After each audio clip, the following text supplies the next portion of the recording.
कलाम के लिए तालियां बजाएंगे कि वो आए और खुदा उनका जिंदगी बख्श कलाम हम सब तक पहुंचाने वाले हो। हालेलुया।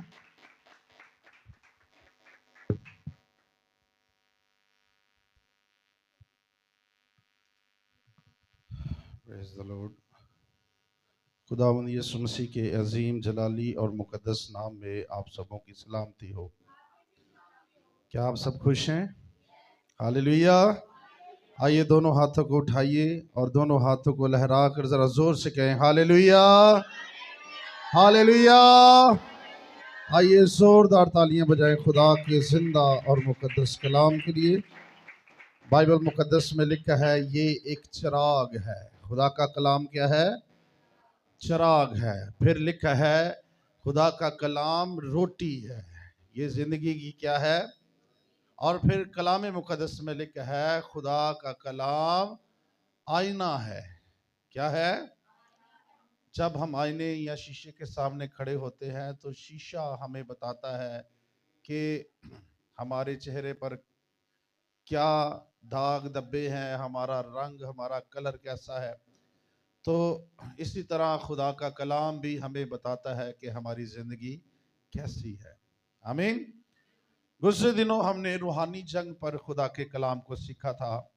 आज हम एक बार फिर से खुदा के कलाम को सीखेंगे और आज जो हमारा टॉपिक है वो है जिंदगी लफ्ज़ों और सोचों की जंग है। मेरे पीछे बोलो, आज का टॉपिक क्या है? जिंदगी लफ्ज़ों और सोचों की जंग है।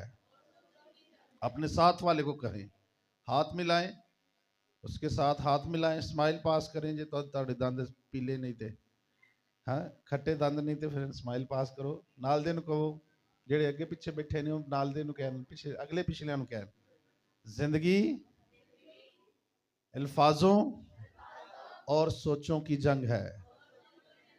सब बोले, जिंदगी अल्फाजों और सोचों की जंग है। आमीन। आइए आज हम खुदा के कलाम को सीखेंगे। हम सीखेंगे कि किस तरह सोचें जो हमारे अंदर पैदा होती हैं, अच्छी सोचें किस तरह से काम करती हैं और बुरी सोचें किस तरह से हमारी जिंदगी के अंदर काम करती हैं। और जो सोच एक बार इंसान के अंदर आ जाए, जो सोच इंसान के अंदर आ जाए और जिस सोच को इंसान अमली जामा पहना दे, याद रखे वही हमारी जिंदगी बन जाती है। आज हम सोचेंगे कि असल जो लड़ाई है वो हमारे इर्द गिर्द के लोगों से नहीं है। असल जो लड़ाई है हकीकतन वो हमारे लफ्ज़ों और सोचों की लड़ाई है। लफ्ज़ों और सोचों की जंग है। आमीन। आइए मेरे साथ मिलकर खोलिए खुदा के कलाम को। जिनके पास खुदा का मुकद्दस कलाम है, इमसाल की किताब उसका 4 बाब और उसकी आयत नंबर 23 से हम पढ़ेंगे। इमसाल की किताब उसका 4 बाब और उसकी आयत नंबर 23 के अंदर लिखा है, अपने दिल की खूब हिफाजत कर, क्योंकि जिंदगी का सरचश्मा वही है। खुदा के पाक कलाम का पढ़ा, सुना और कबूल किया जाना हम सबों के लिए बाइस से बरकत हो। सब कहें आमीन। मुकद्दस सुलेमान अपनी किताब में लिखता और कहता है कि अपने दिल की खूब हिफाजत कर। सामने देखकर कलाम को सुनिएगा। क्या कर? अपने दिल की, लिखा है, खूब हिफाजत कर, क्योंकि जिंदगी का सरचश्मा कौन है? यही है। हालेलुया। मेरे अजीज बहनों भाइयों, याद रखें, अबलीस शैतान सबसे पहले जिस चीज पर हमला करता है वो हमारी सोच है। वो क्या है? हमारी। और सोच का ताल्लुक दिल से है। किससे है? दिल से है। जो सोच दिल में आती है वो जहन के अंदर एक सोच बनकर, एक मंसूबा बनकर तैयार हो जाती है। और वो सोच जो है, अगर वो गालिब आ जाए तो वो हमारी जिंदगी बन जाती है। Hallelujah, hallelujah. इसलिए मुकद्दस सुलेमान कहता है, अपने दिल की खूब हिफाजत कर। क्या कर? अपने दिल की, अपने दिल की क्या कर? खूब हिफाजत कर, क्योंकि जिंदगी का सरचश्मा वही है। दिल क्या है? जिंदगी का सरचश्मा। अगर दिल ठीक है, दिल के अंदर सोचे ठीक है, तो आपकी जिंदगी अच्छी, खुशगवार और बाइस बरकत होगी। अगर दिल ठीक नहीं है, अगर दिल के अंदर सोचे ठीक नहीं है, दिल के अंदर ख्याल आने वाले ठीक नहीं है, तो ये याद रखें, आपकी जिंदगी नफरत, गुनाह और बदी का सबब भी बन सकती है।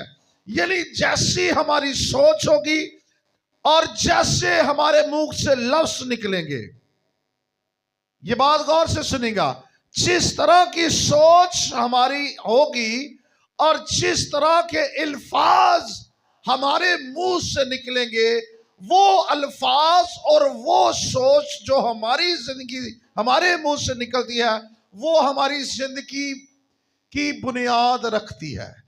जैसी सोच होगी, जैसे अल्फाज होंगे, वैसे ही चीजें तख्लीक में आएंगी। अल्फाज और सोच जो है, ये तख्लीक का काम करती है। अल्फाज क्या करते हैं? सोचे क्या करती हैं? तख्लीक। आपको पता है, खुदा ने इब्तिदा में क्या कहा था? इससे पहले आसमान बने, खुदा के जहन में आसमान बना, और खुदा ने कहा, खुदा ने बोला, कहा कि आसमान बन जा। क्या हो गया? लफ्ज तख्लीक बन गए। लफ्जों के सबब से, सोचों के सबब से तख्लीक हुई। खुदा ने कहा जमीन बन जा, बन गई। खुदा ने कहा सूरज, चांद, सितारे, हवाएं, फिजाएं, जो खुदा कहता गया, वो चीजें वजूद में आती गई, वो चीजें तख्लीक होती गई। तो ये याद रखें, इंसान की जिंदगी में असल लड़ाई बाहर के लोगों या हालात से नहीं है। इंसान की जो असल लड़ाई है, वो उसकी सोच और उसके ख्यालात और उसके अल्फाजों के साथ है। आमीन। अगर हमारी सोच मुस्बत होगी तो चीजें भी मुस्बत ही रहेंगी। अगर हमारी सोच मनफी होगी तो याद रखिए, चीजें भी मनफी ही पैदा होंगी। हमारी सोच पर डिपेंड है कि हम किस तरह की जिंदगी गुजारना चाहते हैं। लोगों की सोच से पता चल जाता है कि वो किस ख्याल के मालिक हैं, वो किस दिल के मालिक हैं। उनका दिल छोटा है, उनका दिल बड़ा है, लोगों की सोच बता देती है। लोगों के अल्फाज बता देते हैं। याद रखें, सोचों की जंग, हमारे जहन में मुस्बत और मनफी ख्यालात मुसलसल टकराते रहते हैं। मुस्बत सोच यानी वो मायूसी भी लेकर आती है, कई दफा हमारे अंदर उम्मीद भी आती है, ईमान भी आता है, हौसला भी आता है, और ये सब आपस में टकराते रहते हैं। जो सोच गालिब आ जाए वही जिंदगी बन जाती है। लफ्जों की जंग, हम जो अल्फाज अपने लिए या दूसरों के लिए बोलते हैं, हम जो अल्फाज अपने लिए या दूसरों के लिए बोलते हैं, वही हमारी शख्सियत, रिश्तों और मुस्तकबिल पर असर करती है। वो हमारी शख्सियत, रिश्तों और मुस्तकबिल पर क्या करते हैं? असर करते हैं। मनफी अल्फाज इंसान को तोड़ डालते हैं, मगर मुस्बत और अच्छे अल्फाज जिंदगी में बरकत को लेकर आते हैं। इसलिए कलाम में लिखा है, सुलेमान कहता है, अपने दिल की क्या कर? खूब हिफाजत कर। हमारे अल्फाजों की ताकत क्या है, बहुत सारे लोग जानते नहीं है, अभी तक नहीं जानते। कई दफा लोगों को देखा है, वो बुरा ही बोलते रहते हैं, वो बुरा ही सोचते रहते हैं। घर दे विच चूहे आ गए ने ते डरदे रहणगे, हाय कोई बदरू आ गई है, चीज़ां खड़कन नहीं आने। गुज़रे दिनों एक फैमिली ने हमें अपने घर में बुलाया। 3 भाइयों के घर के अंदर सोलर सिस्टम है, फ्रिज है, टीवी है, एलसीडी है, हर दुनिया की चीज है, अमेरिकन किचन बने हुए हैं, लेकिन वो अपने घरों को ताले लगाकर भाग गए। खौफ खा रहे हैं, कह रहे हैं हमारे घर में बदरूहें हैं। और जब वो हमें दुआ के लिए लेकर गए तो जैसे ही दुआ के लिए गए, उनके ताले हमने खुलवाए और वो डर के मारे अंदर नहीं जा रहे थे। हम खुद गए, टीम, मैं और भाई यूब थे। जैसे हम अंदर गए, दुआ करने लगे, कोई इधरों चूहा पजंडे है, कोई उधरों चूहा पज के, बिस्तरों में, बर्तनों में, पता नहीं कहां कहां चूहे हैं। तो मैंने कहा, कहने लगी पास्टर जी कोई बदरू नजर आई जी? मैं क्या, नहीं बदरू ताड़े घर को नहीं, ताड़े घर चूहे नजर आए ने। मैंने कहा ये सफाई करो, ये इस वजह से गंदगी। कहते ये बाहर से आते हैं। कहते रात को बच्चे डर जाते ने, आवाजें आती है। मैंने कहा इसीलिए आती है, और इंतहाई ज्यादा। कई घर तो थोड़े थोड़े होंगे ने, उनके घर में बहुत ज्यादा थे। तो ये याद रखें, इल्फाज, हमारे इल्फाज की ताकत क्या है ये हम नहीं जानते। बहुत सारे लोगों को पता ही नहीं अल्फाजों की ताकत क्या है। हमारे इल्फाज ज़ाहरी हकीकत बयान करते हैं। हमारे इल्फाज ये बताते हैं कि क्या होगा। मेरे अजीजों, लफ्ज सिर्फ आवाज नहीं होते, बल्कि ये तख्लीक रखते हैं अपने अंदर। लफ्ज सिर्फ जो हमारे मुंह से निकलते हैं, ये सिर्फ आवाज ही नहीं है, बल्कि इन लफ्जों के अंदर तख्लीक की ताकत है। जैसी जुबान हम इस्तेमाल करेंगे, जैसे लफ्ज हम इस्तेमाल करेंगे, वैसे काम जिंदगी के अंदर होंगे। याद रखें, शुक्र, दुआ और ईमान के अल्फाज जिंदगी में बरकत को लाते हैं, और मनफी अल्फाज यानी गुस्से के अल्फाज और बुरे अल्फाज जो मुंह से निकलते हैं, वो हमें नुकसान पहुंचाते हैं। वो हमें क्या पहुंचाते हैं? वो क्या पहुंचाते हैं? हमारा मजमून क्या है? जिंदगी लफ्जों और सोचों की क्या है? जंग है। गुज़रे दिनों हमने रूहानी जंग पर हमने कलाम सीखा था। तो 4 तरीके हमने सीखे थे जंग लड़ने के, किसी को याद है? और तकरीबन 7 हथियार थे जो हमने सीखे थे। आमीन। आज हम सोचों और ख्यालों की जंग, लफ्जों की जंग के बारे में सीख रहे हैं। तो मेरे अजीजों, सबसे बड़ी मिसाल है बाइबल मुकद्दस के अंदर मुकद्दस यूसुफ। आप देखें, बाप उससे दूसरे भाइयों से ज्यादा मोहब्बत करता था, और भाई इस बात पर हमेशा गुस्सा करते थे कि बाप उससे ज्यादा करता है मोहब्बत और हमसे कम करता है। तो कभी भी अपनी फैमिली के अंदर वालिदैन को यह सोचने की जरूरत है, कभी भी वालिदैन, अगर आपके 2 बच्चे हैं, 3 है, 4 है, 5 है, 6 हैं, जितने भी हैं, कभी किसी एक बच्चे को ज्यादा प्रोटोकॉल ना दिया करें। सब बच्चों को इक्वल रखें। अगर किसी एक बच्चे को हम ज्यादा प्रोटोकॉल देते हैं, उसकी ज्यादा सुनते मानते हैं, ज्यादा लाड प्यार दिखाते हैं उसको, तो दूसरों के अंदर हसद पैदा हो सकता है, दूसरों के अंदर नफरत पैदा हो सकती है, जो कि यूसुफ के दूसरे भाइयों के अंदर पैदा हुई, जो उसके लिए बड़ी नुकसान और परेशानी का सबब बना। कलाम में लिखा है, एक दिन जब वो अपने भाइयों को रोटी देने गया, तो उसके भाइयों ने मंसूबा बनाया, सोच बनाई। क्या बनाई? भाइयों ने सोच बनाई। आ गया ये ख्वाबों को देखने वाला, आओ आज इसे पकड़े और इससे क्या करें? मार डाले। तो एक भाई ने कहा, ना ना, आखिर ये हमारा खून है, हमें इसे मारना नहीं चाहिए, ये कुआं हमारे पास है, क्यों ना उठाकर इसी में फेंक देते हैं, कम से कम इसकी जान तो बची रहेगी। हाँ, उन्होंने क्या किया? अपने भाइयों को पकड़ा। सोच, बुरी सोच उनके अंदर आई। बुरी सोच हसद, नफरत, गुनाह को जन्म देती है। बुरी सोच, मनफी सोच, मेरे पीछे बोले, मनफी सोच हसद, गुस्सा और गुनाह को जन्म देती है।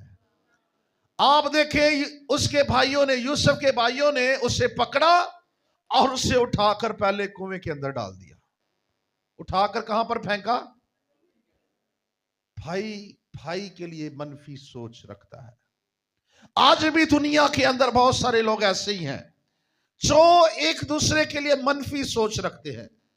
बहनें एक दूसरे के लिए मनफी सोच रखती हैं, एक दूसरे से जलन, एक दूसरे से गुस्सा, एक दूसरे के खिलाफ बदी के सोच रखते हैं, बदी के अल्फाज एक दूसरे के बारे में कहते रहते हैं।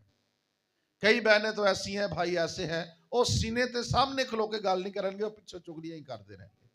तो जैसे अल्फाज, बुरे अल्फाज मुंह से निकलेंगे, याद रखें, बुरे अल्फाज गुनाह को जन्म देते हैं। किसको जन्म देते हैं? गुनाह और बदी को जन्म देते हैं। भाइयों ने बुरी सोच अपने भाई के लिए रखी और उसे कुएं में डाल दिया। फिर उन्हीं भाइयों ने क्या किया? अपने भाई को बेच डाला। क्या कर दिया? इस्माइलियों के आगे बेच डाला। लेकिन भाई की मोहब्बत देखिए, यूसुफ की सोच देखिए। कुएं के अंदर भी गिरा है, लेकिन अपने भाइयों के लिए कोई बुरी बात नहीं, कोई बुरी सोच नहीं रखी। उसने अपने अंदर से निकलने वाली मनफी सोचों पर काबू पाया। यूसुफ ने क्या किया? अपने अंदर से मनफी सोचें निकलने वाली मनफी सोचों पर क्या पाया? काबू। याद रखें, जब हम अपने अंदर से निकलने वाली गलत सोच पर काबू पा लेते हैं और इस पर गलबा पा लेते हैं, तो याद रखें, ये गलत सोच, बुरी सोच हमें गुनाह में गिरने में, गुनाह में ढलने से बचाती है। आमीन। भाइयों ने बेचा, फिर भी यूसुफ के अंदर मुस्बत सोच रही, अच्छी सोच रही, बुरी सोच नहीं उसने आने दी। भाइयों ने कुएं में डाला, बुरी सोच उसने नहीं आने दी अपने अंदर। फिर पोतीफर ने खरीदा, अपने घर का मुख्तार बना दिया। एक दिन आया, उसकी खूबसूरत बीवी ने उस पर इल्जाम लगा दिया और उसे जेल की तारीखगारों में भेज दिया, और वो वहां पर एक ऐसे गुनाह की सजा पा रहा है जो उसने किया ही नहीं है। लेकिन उसने उस जेल के अंदर भी अपनी सोच को क्या रखा? बोलो भैनो, बोलो। बड़ी छेती भैना ते अटैक होंगे बुरी सोचा दे, बड़ी जल्दी अटैक होते हैं शेखीबाजी करने के। आपको पता है सबसे पहले बुरी सोच का ख्याल किसके अंदर आया? इंसानों में से हवा पर। इब्लीस सबसे पहले उसने हमला औरत पर, उसकी सोच पर किया। उसने कहा, खुदा जानता है कि जिस रोज तू इस फल में से खाएगी तो तेरी आंखें खुल जाएंगी और तू खुदा की मानिद हो जाएगी। उसने क्या, अच्छा ठीक है, मजा चख के ले लिया। अब यूसुफ जेल के अंदर है, लेकिन उसके अंदर मुस्बत सोच या मनफी सोच उसके अंदर नहीं आई। वो उस हालत में भी खुदा का शुक्रगुजार है। हाँ जी, यूसुफ तकलीफ उठा रहा है, यूसुफ दुख उठा रहा है, यूसुफ मुसीबत के अंदर है, यूसुफ परेशानी के अंदर है, यूसुफ सजा पा रहा है, लेकिन वो इस हालत को भी खुदा की मर्जी समझकर उसकी शुक्रगुजारी कर रहा है, उसके साथ कायम है, उसके साथ फेथफुल है। उसने अपनी पाकीज़गी खराब नहीं होने दी, उसने अपनी पाकीज़गी को ठीक रखा, उसने अपनी सोच को ठीक रखा, उसने अपने मुख से निकलने वाले लफ्जों को ठीक रखा, और इसी सबब से खुदा ने उसे फतह बख्शी। और एक वक्त आया, जिंदा खुदा ने उसे जेल से निकाला और मिस्र का बादशाह बनाकर खुदा ने खड़ा कर दिया और उसने हुक्मरानी की। हालेलुया, जोरदार तालियां बजाइए। अच्छी सोच, अपने साथ वाले को कहे, अच्छी सोच रखो। कवो कवो नाल बीवी बंदे नु कवे, बंदा बीवी नु कवे, अच्छी सोच रखो, अच्छे अल्फाज बोलो। अच्छी सोच होगी, यूसुफ की तरह खुदा सरफराजी देगा। अच्छे अल्फाज बोलोगे तो यूसुफ की तरह खुदा आपको बुलंद करेगा। लेकिन अगर आपकी सोच ठीक नहीं है, आपके मुंह से निकलने वाले लफ्ज ठीक नहीं है, आप नुकसान उठाएंगे।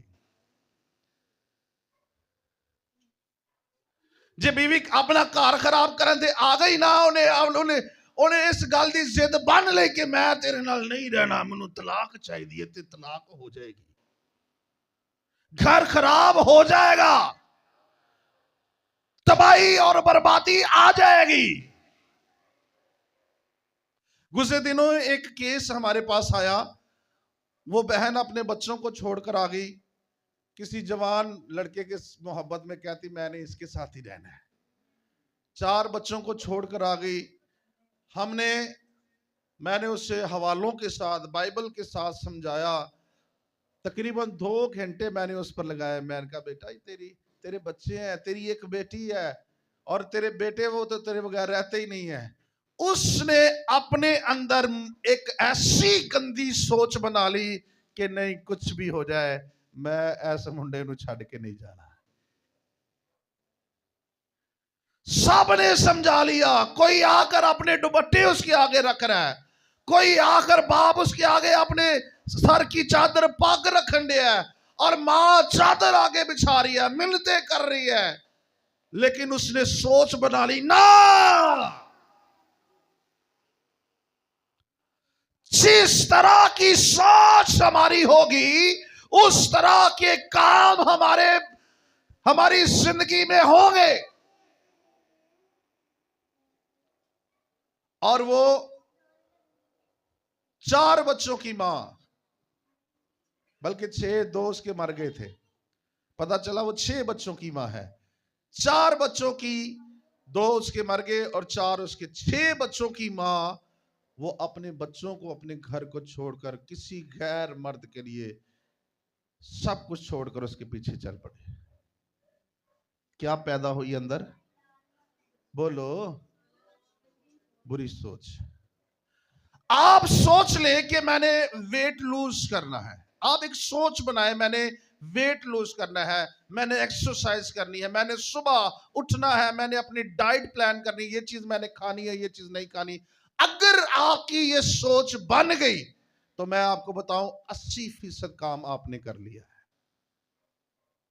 80% काम।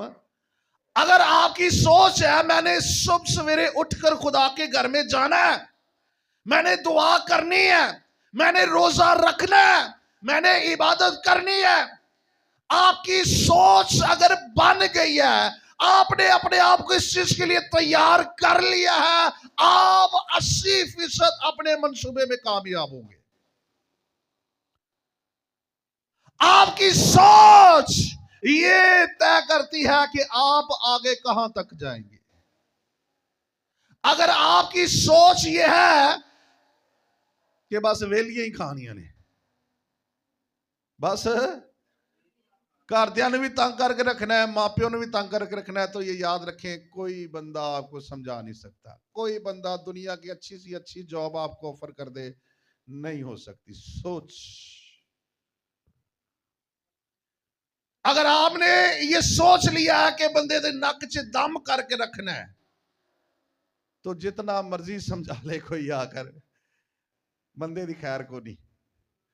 और बंदे की ये सोच अगर बन गई है कि इन्हों डंडा दे के ही रखना है, कार से किसी को खिलौन नहीं देना, किसी का चैन, किसी का सुकून, किसी को इत्मीनान से रहने नहीं देना, तो ये याद रखें तबाही है। सोच।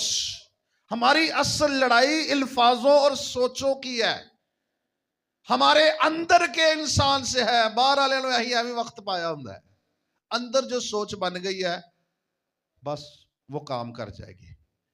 आप मूसा को देखें, जब खुरूज की किताब को पढ़े तो मूसा जब मिस्र की गुलामी से इसराइलियों को लेकर आया, और जब वो बियाबान में आए, और कलाम में लिखा है एक वक्त ऐसा आया जब मूसा दुआ रोजे में पहाड़ पर खुदा के साथ है, वो बातें करने के लिए वहां पर है। तो लिखा है नीचे कौम के अंदर ये सोच आई, ये कहां चला गया हमें छोड़कर। फिर हारून के पास गए और उससे कहा कि हमारे लिए एक बछड़ा बना दे ताकि वो हमारे आगे चले और हम उसकी प्रस्तुत करें हम उसकी इबादत करें, हम उसे पूजें।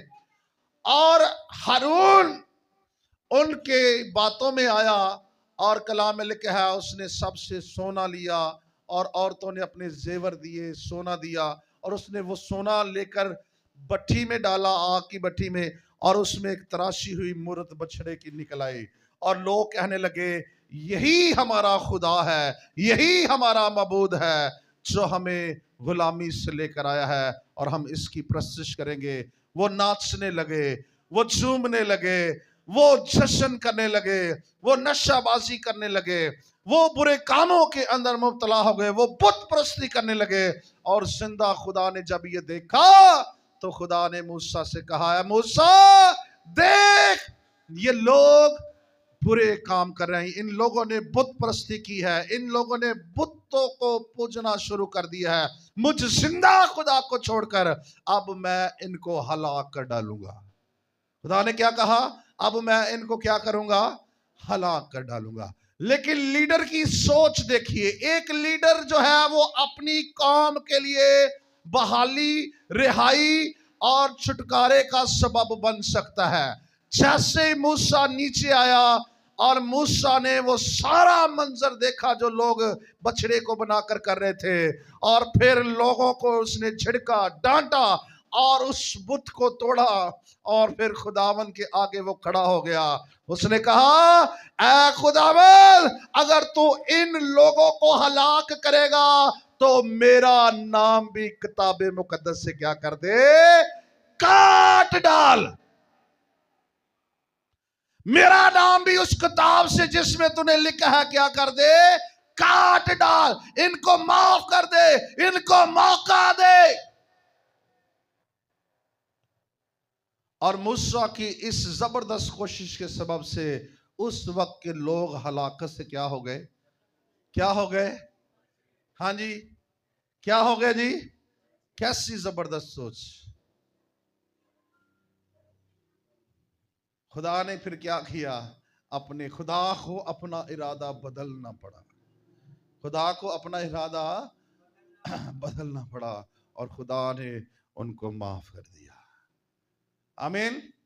आप हन्ना की सोच देखिए, आप हन्ना को देखिए, बे औलाद है, औलाद पैदा नहीं हो रही, घर से ताने मिल रहे हैं, जहां जहां जा रहे हैं लोग उसे जलील कर रहे हैं, और कई लोग तो समझ रहे हैं इस पर खुदा की लानत है, शायद इसने कोई बड़ा गुनाह किया है कि इससे औलाद पैदा नहीं हो रही। लेकिन लोगों की बातें सुनने के बावजूद उसने अपने अंदर की सोच को मुस्बत रखा। क्या रखा? हाँ जी बहन जी, सामने देखिए जरा, क्या रखा उसने? अपनी सोच को मुस्बत रखा। लोगों के ताने सुनने के बावजूद उसने अपनी सोच को मुस्बत रखा। और फिर वो दुआ में, हर रोज दुआ में, कलाम में लिखा है जब वो दुआ करे तो फक्त सिर्फ उसके होंठ ही हिल रहे थे। इतनी दिल में दुआ कर रही है, इतनी रूहानियत में दुआ कर रही है, और अंदर सोच क्या है कि खुदा मेरी भी खाली झोली को भरने की ताकत कुदरत रखता है। हालेलुया। और एक वक्त आया, सैमुएल ने आकर उससे एली काहन ने आकर उससे बरकत दी, और उसी साल खुदा ने हन्ना को ब्लेस किया, और उससे वो नबी जिसका नाम सैमुएल है, जिसके बारे में लिखा है उसने खुदा के कलाम की किसी बात को मिट्टी में मिलने ना दिया, खुदा ने उसके सोच से सैमुएल को पैदा कर दिया। हालेलुया। आइए जोरदार तालियां बजाइए। मेरे अजीजों, हम किसी भी हालात में हो, हमारी सोच ठीक होनी चाहिए। आप दानियल को देखें, दानियल के दौर के अंदर ये वाज़िया तौर पर बादशाह की तरफ से हुक्मनामा जारी कर दिया गया कि कोई शख्स भी ऐसा ना हो जो इस मूरत के आगे ना झुके। हर एक शख्स इस मूरत के आगे झुके और इसे सजदा करे। लेकिन दानियल, कलाम खुदा में लिखा है, वो हस्बे मामूल दिन में 3 मरतबा घुटने टेक कर दुआ करता था। और ये कानून था कि कोई शख्स किसी और मबूद से नहीं बल्कि इस बादशाह की मूरत के सामने आकर दुआ करेगा, किसी और के आगे झुककर दुआ नहीं करेगा। तो हुकूमती इस गलत कानून की पासदारी के बावजूद भी दानियल जिंदा खुदा की हजूरी में जिंदा खुदा से दुआ करता रहा। हालेलुया। शरारत करने वालों ने कई, तुहानू पता कई लोग शरारती बड़े होंगे ने। हाँ, शरारती लोग, दुआ खुदा के कामों को बिगाड़ने वाले, उन्होंने जाकर बादशाह के सामने शिकायत की और फिर लिखा है दानियल को सजा के तौर पर भूखे शेरों के अंदर, भूखे शेरों के सामने डाल दिया गया। लेकिन दानियल की सोच क्या थी? दुआ की, जिंदा खुदा की हजूरी में दुआ की। उसने जब भूखे शेरों के सामने डाला गया, वो खौफ नहीं खा गया, वो ना उम्मीद नहीं हुआ, वो रोता नहीं रहा, वो मायूस नहीं हुआ। उसने उन शेरों के सामने, भूखे शेरों के सामने अपने मुंह को खोला, मुस्बत सोच के साथ उसने दुआ की। नतीजा क्या हुआ? खुदा ने अपने शेरों को भेजा और शेरों के मुंह बंद करके रख दिए। हालेलुया। जोरदार तालियां बजाइए। सोच, आपकी सोच क्या है? तुम्हारी सोच नहीं है ना कि मैं सुबह दुआ नहीं उठ के करनी, गिरजे नहीं जाना। यकीन मनो पादरी ਤੁਹਾਡੇ ਕੰਨ ਦੇ ਵਿੱਚ ਆ ਕੇ ਕਲਪ ਕਲਪ ਕੇ ਮਰ ਜਾਏ ਕਿ तुहां सुबह आना गिरजे दुआ च आना, सेमिनार च तुसी नहीं आओ, नहीं आओगे। अगर आपने ये सोच ही नहीं बनाई कि मैंने उठकर जाना है, मैंने खुदावंद की सताइश करनी है, मैंने खुदावंद की शुक्रगुजारी करनी जिसने मुझे जिंदगी दी है, सांस दी है, इज्जत दी है, औलाद दी है, बीवी बच्चे घराना दिया है, जहां जाता हूं लोग इज्जत करते हैं। आपके अंदर ये सोच ही नहीं है कि ये खुदावंद का दिन है, जो मर्जी जेड़ा जो मर्जी कर ले, कुछ भी नहीं हो सकता। आप कभी खुदा के घर में नहीं आ सकते। कई लोगों की सोच ऐसी है जिनका घर खुदा के घर के बिल्कुल बराबर है और वो उठकर नहीं जाते।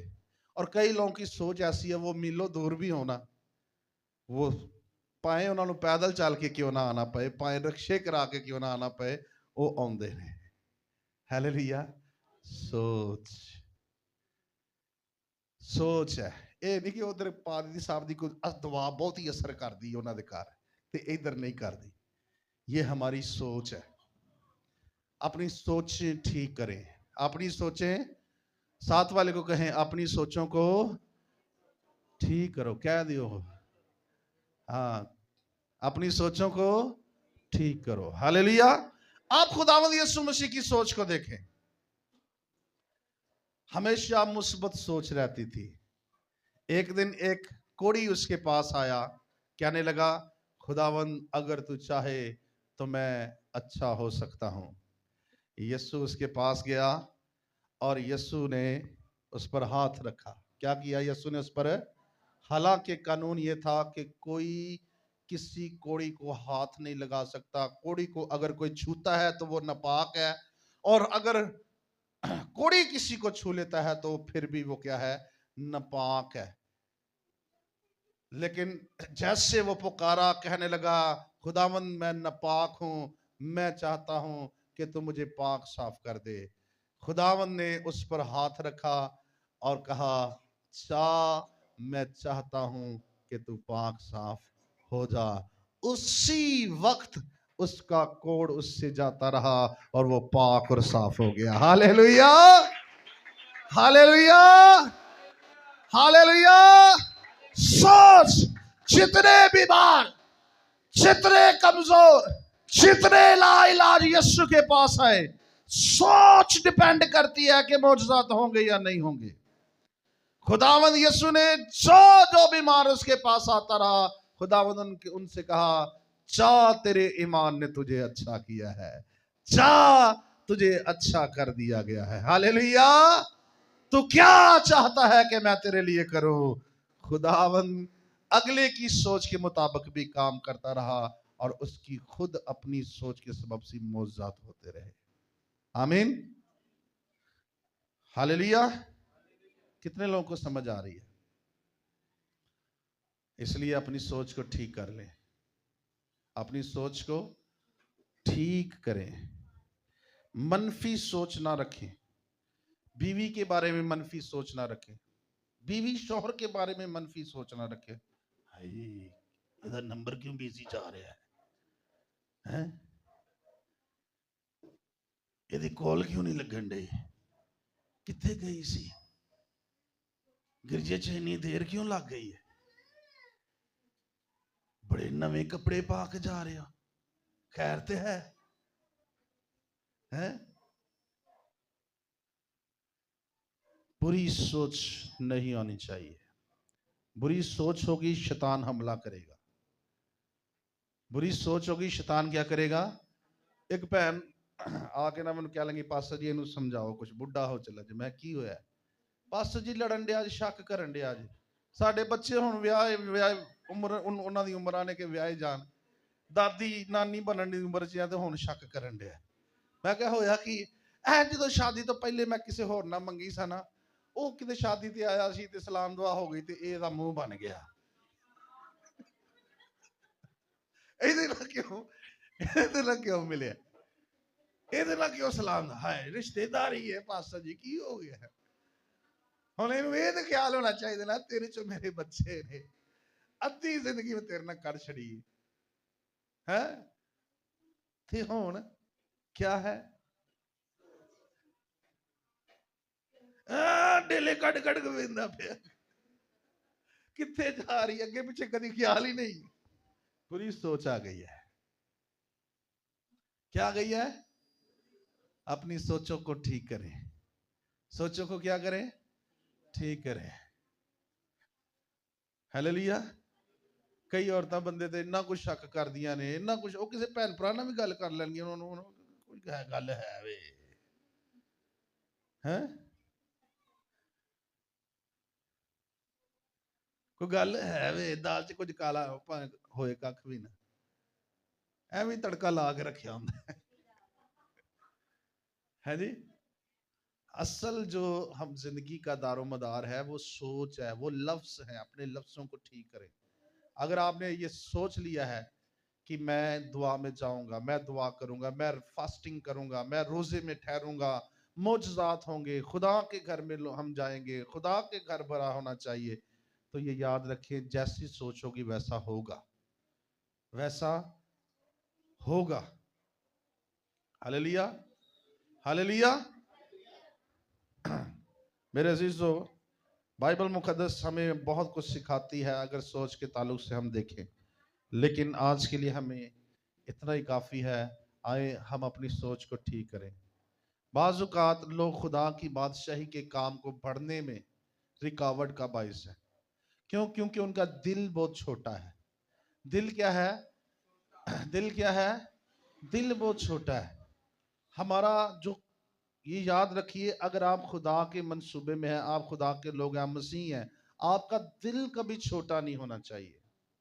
आपका दिल जो है वो हमेशा बड़ा होना चाहिए खुदा के कामों के लिए। आमीन, हालेलुया। कल बहन सोनम बच्चों को जब चर्च में लेकर आए तो हम लियास कोट में थे, तो अबू जी यहाँ पर नहीं थे, तो इन्होंने मुझे फोन किया, पास्टर जी ताला लगा हुआ। मैंने कहा तोड़ दो ताला, ताला तोड़ दो, ताला आ जाएगा। लेकिन जो चीजें हमने बच्चों को सिखाई हैं, जो टीचर के अंदर सोच है, जो मेहनत है, वो जाया नहीं होनी चाहिए। Hallelujah, hallelujah. तो हमेशा सोच अच्छी रखें। सोच क्या रखें? अच्छी। कलाम में लिखा है अपने दिल की क्या कर? खूब हिफाजत कर। किदी कर? असी मोबाइल की हिफाजत करने, लेकिन दिल की हिफाजत नहीं हो रही। दिल की हिफाजत नहीं हो रही, सोचों की हिफाजत नहीं हो रही। अपने दिल की हिफाजत कर, क्योंकि कलाम में लिखा है जिंदगी का सरचश्मा यही है। उस औरत की सोच क्या थी जिसने खादम को अपने घर में बुलाया, अलीशा को रोटी खिलाई, कि ये मर्दे खुदा है, ये मर्दे दुआ है। ये क्या है? ये मर्दे खुदा है, मर्दे दुआ है। मैं इसे अपने, उसने अपने शौहर से कहा, मैं इसे अपने घर में बुला सकती हूँ? उसने कहा हाँ बुला ले। और फिर उसने उसके लिए एक घर बना के दिया, कोठरी, एक पलंग लगा कर दिया, क्षमादान लगा कर दिया, एक टेबल दिया। उसकी सोच क्या थी? ये मर्दे दुआ है, ये मर्दे खुदा है, इसके सबब से खुदा मुझसे बात करेगा, खुदा मेरी जिंदगी तब्दील कर सकता है। आमीन, हालेलुया। और कलाम में लिखा है खुदा ने उसको मर्दे दुआ के सबब से वो दिया जो दुनिया उसे नहीं दे सकती थी। वो बुढ़ापे में थी और उसकी औलाद नहीं थी, और जैसे ही अलीशा ने उसके लिए दुआ की, खुदा ने उसे साहब औलाद कर दिया। हालेलुया, जोरदार तालियां बजाइए। सोच को ठीक रखो। आमीन। आइए अपनी आंखें बंद करें, सर को झुकाएं और हम दुआ करेंगे। भाई स्टीफन आएंगे।